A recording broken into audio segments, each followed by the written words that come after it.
everyone, my name is Paul Third, and for anybody that doesn't know, I have a studio. This studio, Tay Sound Studio. It's located in Scotland and it took me about 1.5 years to build it. And it opened its doors, I don't know, maybe about 3-4 months ago. I can't even remember now. Now, with this being a new studio, obviously, it's going to be a slow build. It's going to be a slow burn. And, I'm going to take sessions as they come. Which is good for me because I'm not going to lie, I am pretty rusty, right? The last time I had to manage sessions was, 10, 12 years ago when I was in college, which was great because Adam Smith was all about giving you the practical experience. So you would have to manage your own sessions in the studio as well as help other people's sessions. But you always had the safety net, of the lecturers coming in if things got a bit hairy and things weren't working, which I don't have here, which is why I took the time to invest in a setup that was going to work, and I did lots of testing and got a few people in and did a few free sessions just so we can get things working. And I knew over time, right, okay, this is all working, right? So it's very, very important that you get things working before you take anybody's money. However, as optimized as you think your setup might be, I always find it's not until you're in the thick of it in a session that all of a sudden things that weren't as apparent to you before start to kind of pop out and you're like, okay, that works, but I could do that better. That works, but yeah, we could change that and optimize that better. And that was what I found in the kind of first maybe 3-4 sessions that I've had in the studio so far. And it's been great because it's great to get these learnings done now. So when I have some really big sessions, I know that everything is like, mwah, it's working absolutely sweetly. And I know that everything is like, I basically can't get it to work any better. And if something goes wrong, I know how to fix it very, very quickly, right? So in this video, I'm going to talk about things that worked very well in the sessions and a few things that I found that I could optimize better in the hope that by sharing my experience, you will be able to take something from this. So if you decide you want to, build your own studio or your way to start, getting into sessions with clients, hopefully I can share some stuff that, you can find handy. Now, this isn't just going to be about gear and optimization workflow wise. We're also going to talk about a few things that I found worked well from a psychological aspect. This is something that me and Ed talk a lot about in the Working Audio Tools podcast. There's one thing being an audio engineer, and there's another thing having to manage a session with people and manage people. At the end of the day, when you have people in your studio, it's on your time and you've got to manage them. They're paying for a service and you've agreed a certain allotted time and you've basically got to give them what they're paying for. So you've got to get whatever you've agreed to do in that slotted time frame. And sometimes you've got to do certain things, to get the session going. Now, I'm going to use an example of a demo that I did with a young female artist because there were certain things that I didn't know I was good at until we were in the session. And I was like, oh, wow, that works really great. And then again, the feedback that I got was, it worked really well. So I'm going to talk about that. And I'll also talk about some gear optimization things in regards to drums. So I had a drummer in for a full session. It was like 10. I think we went all the way up to 10 in the morning to 8 at night. Like it was a full day session. And it was just experimenting with, different drum mics, different techniques. And, we just had a full day geeking out. It was great. And then they got to hear the Dolby Atmos room at the very end.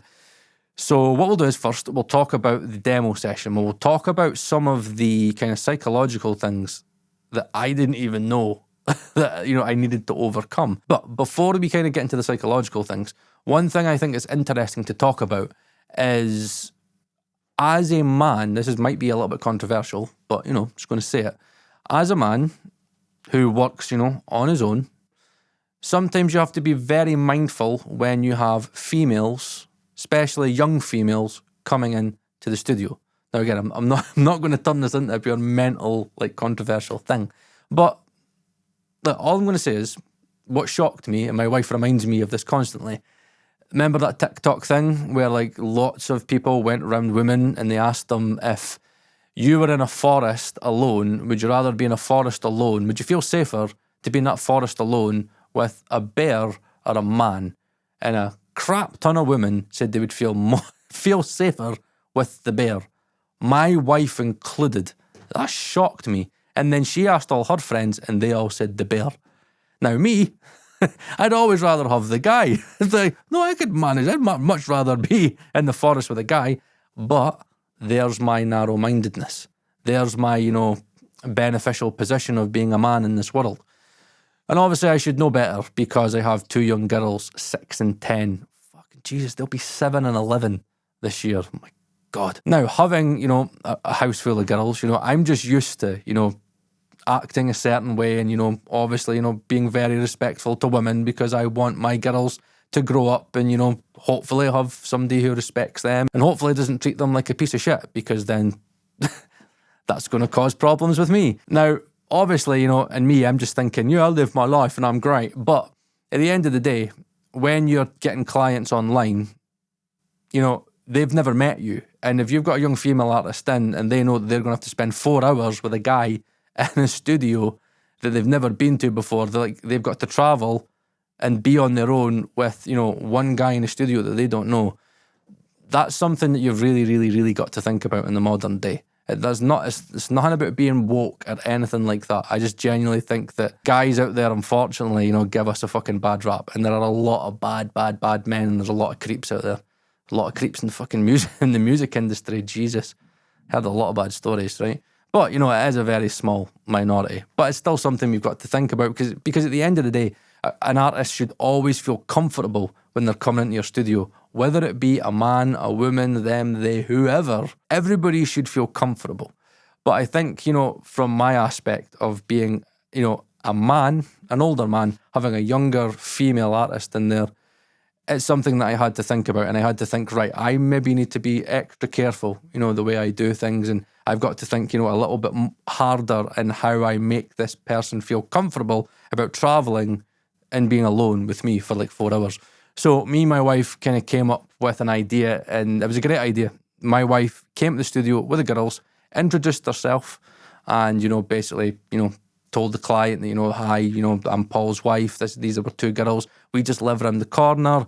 X is there, Y, Z, that's over there because I'm autistic. So I'm just like, right, come on, let's get in and get cracking. But my wife's like, no, there's tea and coffee over there. I've got a few biscuits and we've got like a few drinks in there if you want it. If there's anything that you need, Paul can just contact me. You can just run up to our house and get whatever you need. Things that, I would have never thought about. I do think it was a very nice touch, and I think that on average, this would probably work quite well because not only did I do that, I also had a video call with the client. It was like a half-hour video call. I offer it to every single potential client, and I always find it's really beneficial to do that because it gives the artist a chance to see, personality. Are you vibing? Because there can be times where you don't know a person online, and then you get on a call with them, and they might be really stiff, and they give you maybe the vibe that this is maybe not what I'm after. Like, I've never been in a studio before, quite wet behind the ears. This is maybe going to be a bit too serious for me. It's going to stress me out.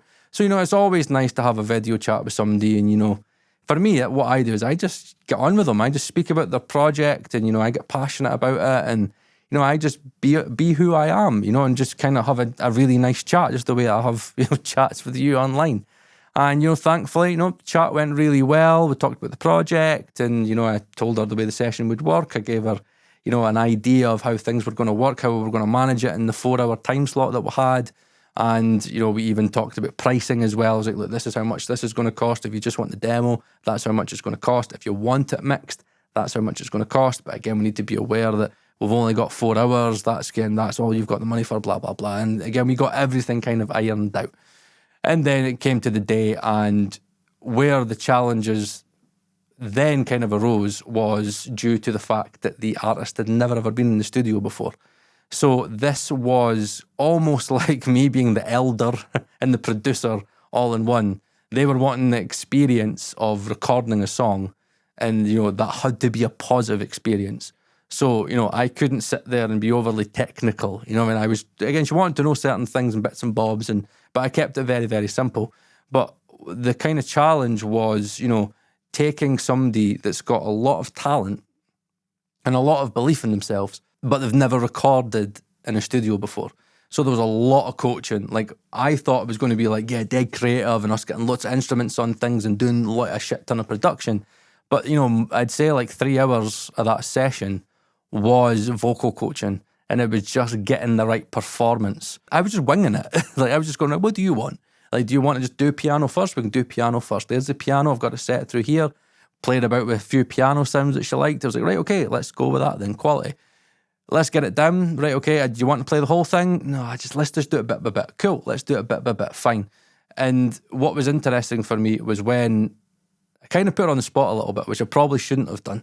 And I was like, well, know what to do. Just play it for me now, just so I can kind of get a bit of a vibe of the song, because I've not heard it yet. So straight away, I could sense those nerves. So I kept the client in the live room, and I went, no, what I'm going to do, I'm just going to sit in the control room. I'm just going to make sure everything's kind of set up, mic's good levels, blah, de blah. And if you could, for me, if you can just sit there and just play the song and just kind of warm up. And I kind of just left her in there for maybe like 15, 20 minutes, kind of just warming up. And over time, I could start to feel, obviously because I wasn't there, the kind of confidence building up. And from there, I realised, right, so for just now, it works, there'd been a little bit of a distance. There's less pressure involved. And there were a few production things that I didn't even think was going to take that long. So for example, say like the click, like we thought we had a tempo, and we're like, right, there's a click, right, play the piano. And then, right, that's fine, that's the tempo. But when the client went to sing over the top of that, I was like, the rhythm's not right. It's like certain things aren't working right. But because she was never played the click before, everything was kind of loosey-goosey. Where when it's like rigid and we've got it, kind of on the tempo, it was like, it wasn't working. So we had to come back and then work at the click to get the perfect tempo. So when she was singing over the top of it, everything just flowed. Just little things like that you don't think's going to add up. And then it's only till like, you're an hour and a half in, you're like, shit. We haven't even recorded a vocal yet. You know what I mean? But again, that can happen when somebody's never been in the studio before. So again, it's all about time management. So again, I was always looking at the clock. I was like, right, okay. We've got this down, got that down. Right, okay, let's get in there. We've got the click right. We've got the piano down. We've got the whole song down. Let's get these vocals done. And then from there, it was about, coaching. And for me, because I was so fortunate that I had somebody that had the vocal chops and has the talent, it was just all about, being honest, when things didn't work. But when something did work, being like, whoa, that there is the one. That is perfect, brilliant. Really, really kind of pushing the confidence, but also having a bit of reality of, okay, that was off pitch there. The timing wasn't really right there. That last take that you did was a little bit better, and just kind of giving constructive feedback in the moment and seeing how they react to that. Thankfully, this client is somebody that, even though they've not got experience in the studio, they've got the vocal chops and they've got the ear to be able to listen back and go, okay, that wasn't right. Okay, I maybe need to try this. Okay, well, I maybe need to try that. And, it took a long time, like bar by bar, verse by verse, just working at getting the right performance. And then once we had the performance and we listened back, I then had to say, yeah, maybe we should double track. And then when we were double tracking, I was like, maybe we should triple track. And it was a little bit of a trick, because I knew that there were I didn't want to overlay kind of stress her out. Because at the end of the day, the last thing you're going to get from somebody that's never been in the studio before is perfection. Right? They're not Celine Dion's, you know what I mean? They need to, practice their chops and do this more and more and more, and they'll get better and better and better. Like if you listen to early Dua Lipa compared to Dua Lipa now, you know what I mean? There's a big difference there, right? And it all just comes from experience. So I knew that I had takes that were right, but there was maybe a pitch thing here, or there was maybe a timing bit off here. So I was like, I would like more variety.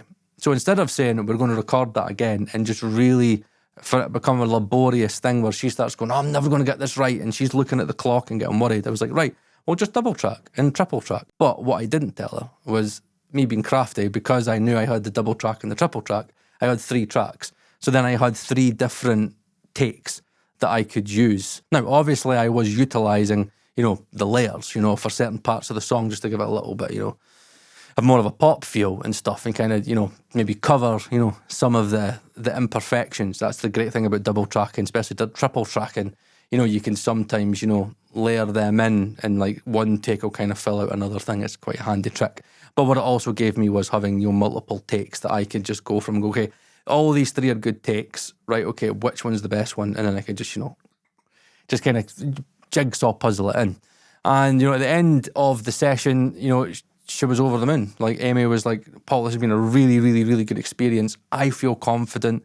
I really, really like the song. I think, it's stripped back. It's bare, but, we've really managed to make it work in the time that we've got. The only thing that I kind of felt that I wanted to change was having the client in here. I know I said it worked for the client being in there, being in the live room, but I think I would much rather use the live room for like a space just to go, just go in there and just sing without me and just kind of like get your vocal cords warmed up, blah, blah, blah, so you feel comfortable. I think just from an ease perspective, it's just easier having them in here, because what would happen is we'd get through so many takes and I'd be like, right, okay, that's fine, right, come in and then let's have a sit down and kind of listen what we've got, through the speakers, blah, blah, blah, because it's better than fucking doing it in the headphones. And then you could have that direct chat. I always think it's good to have the person in the room if possible. It's just quicker and it's just easier, and you can just kind of be running through the song quicker instead of being like, right, talk back, yeah, that fine, yeah, okay.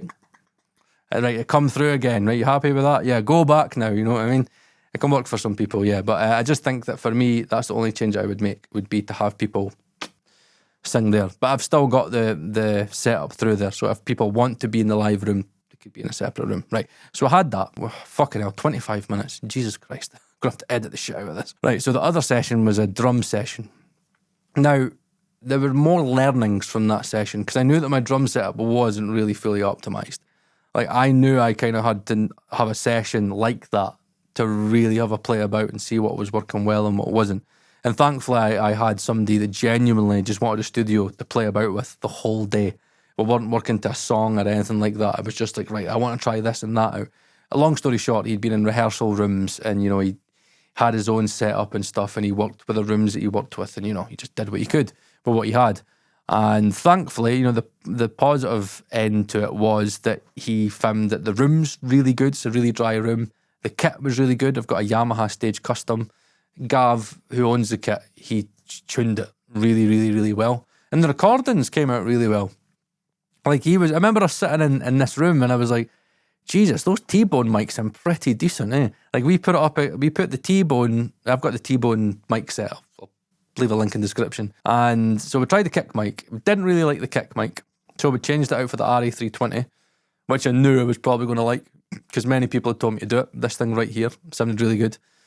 But weirdly enough, this weird thing where I could put his Shure Beta and the T-Bone kick drum mic in the Simtol, but this thing, as soon as I put it in the Simtol, it was like too much air was getting in the capsule. I don't know if anybody's kind of had this before, so leave a comment down below. So I needed to have this RE320 kind of further, maybe like 2.5 inches away from the Simtol, which obviously, gives you a little bit more bleed, but we just thought it sounded really good. Like, we tried his mic and the T-Bone mic, up close as well as far back, and this 2.5 inches away just did it. We've got it in the kick setting, and it just sounded really good. Had a nice bit of slap to it, and yeah, it was workable. The T-Bone mic on the snare was quite interesting because he had the 57 and he used the Earthworks mic as well. The Earthworks mic has its own sound. Like, it's quite a bright sounding mic.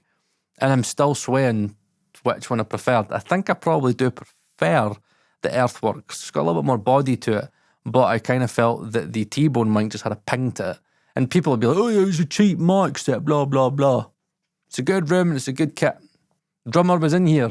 He's got his own setup. He's worked in other rooms and he was like, Paul, sound great. Honestly, see those T-Bone mics on the Toms? I was like, whoa, those Toms sound fucking great. And I even had the chance to try out the dual capsule technique with the Austrian Audio OC818. So I had it in dual capsule mode and it worked really, really, really well. It makes sense to me because you're catching less of the snare in my head. And it was all about, so we had it in line with the snare. And the image was really, really good.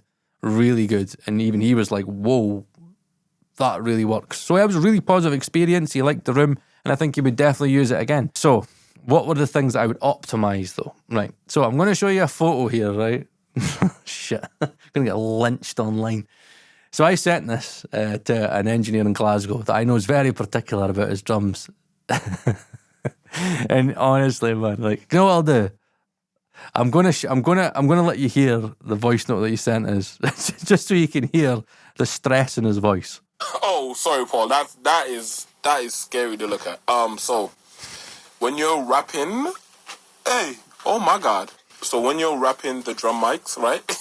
Oh my God, brother, that is hell. Oh, let me get my brain together. So when you're wrapping the drum mics, start wrapping around the mic stand, and then at the bottom of the mic, at the bottom wherever there's the rest of the cable, wrap the cable like in a little circular thing, and then use black tape to like lock it in place. Sir, that is scary to look at.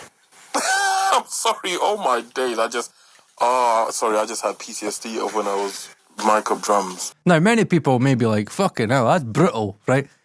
Those are the things that I like, right? These are the type of people that I genuinely associate myself with, because you need to be told, like, if something's a bit fucking ropey, right? So, yeah, the cabling was completely a mess, right? So, obviously, I'm rusty and drums aren't my forte. I fucking hate drums. I do. But, you know, I knew that I needed to get a setup where I can just walk in and I don't even need to think about it.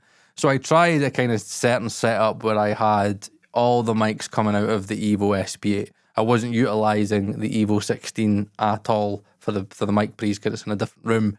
I was like, no, what? I'm just got a 10 meter ADAT. I've tested it works. So it's basically the Evo SP8 10 meter ADAT going into the ADAT end of the Evo 16, and that's where I'm receiving all the info from the mics. And it worked. However, the cabling was just an absolute disaster, because I thought it'd be great just to go, I told you that, I've not really got anything set up, so like, if you want, we'll just start from scratch. He just wanted to drum, and I just wanted to get it up.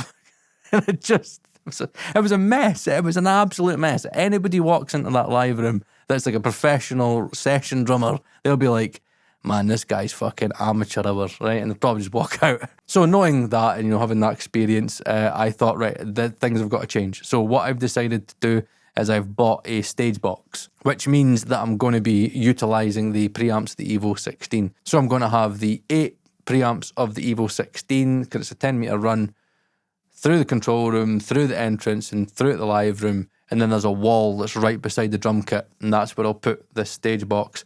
Then I'll run all the XLRs through it and kind of have it kind of in a place where it's kind of in the middle of the depth of the kit, if that makes any sense. Then I'll put all the mics kind of under the kit. And then that way when you walk in, it's just like one run. And obviously I'll make sure that all the mics aren't overlapping and blah-de-blah-de-blah-de-blah. And it's just getting that rust off. And there's just certain things that you don't know until you're in the session. And then when you finish it and you're like, that maybe didn't go as well as we wanted. We got there, but how we got there was maybe a slight bit chaotic in certain places. And, when you go to like really, really, really high-end studios, they'll work like clockwork. Like everything is just smooth. Normally. There are times that things go wrong. I've got the stage box coming, and then I'm going to have to do all the cabling and stuff. And that should really hopefully be me. So I've got a setup where, somebody comes in, any drums done, cool. All the mics are set up. Now, thankfully, all the K&M drum mic clips, they worked really well. I was a little bit worried because a few people have told me, you better with mic stands, but the K&M clips worked really, really well. And I've bought another one for the bottom snare as well. And again, I'll normally just send photos to Ed, go like, right, what do you think about this positioning and blah-de-blah-de-blah-de-blah, and try and optimise it over time, but still knowing that in regards to the routing side of it, everything is super tidy. Everything is super tidy. I know where everything is. I know exactly what input is for what input, blah-de-blah-de-blah-de-blah. I'll get better at it. I'm just really super rusty. So there you go. There is another hodgepodge shambolic video of me talking about things that I've been doing recently. If you've taken any learning from it, then leave a like. If you're not subscribed, subscribe. Do all the good things. My name is Paul Third. And by the way, before I go, if you've had any experiences recently that you feel that, maybe something's went wrong, but you fixed it, blah-de-blah-de-blah, leave it down below, right? Let's have a very good comment section so people can learn, as always. My name is Paul Third. This video's taken way too long. As always, I ramble. I can't stop it. But you still come back. So, hey, my name is Paul Third. Bye-bye.